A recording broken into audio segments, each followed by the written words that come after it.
This is where Tyre Nichols was beaten by Memphis police officers. Nichols would die 3 days later. Video of the beating was released weeks later and shocked the world. It led to 7 police officers being fired, with 5 being criminally charged to date. But the initial police report failed to mention that Nichols was beaten at all. That inconsistency was reminiscent of the first public statement by police after George Floyd's death in May 2020 that did not mention the then police officer, Derek Chauvin, kneeling on Floyd's neck.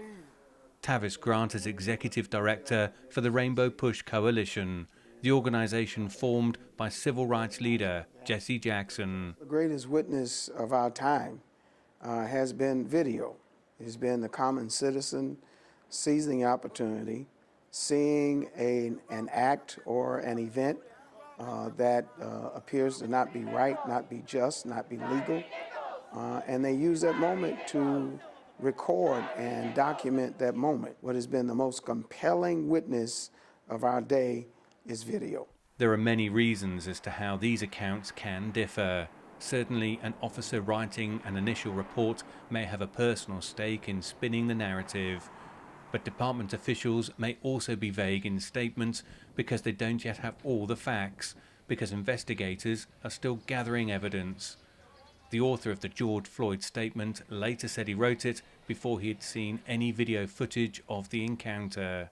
A significant consequence of such discrepancies is the potential further erosion of police trust.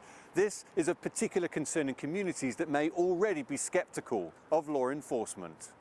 Amber Sherman is an organizer with Black Lives Matter Memphis. Tyre Nichols! She says the problem is compounded when the media repeats the police narrative. We don't believe black people. You know, they automatically believe the police as well. So that looks like posting the statements the police make and sharing that information versus listening to what the community is saying. Because you don't go speak to black people because you don't trust them, but you trust the police. There are ways for police to help build that trust.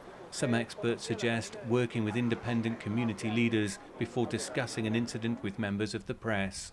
While the reports could also be more transparent, acknowledging that authorities are still looking into what happened and have not yet reviewed video evidence. Your words matter. What you write down matter. The decision you make matter.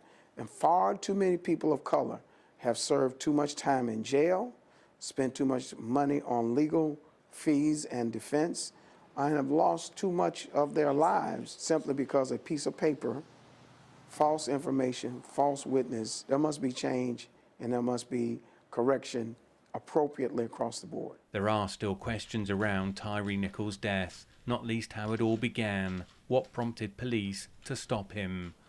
Some of those questions may be answered when further footage is released, but critics say lessons from his death can already be learned.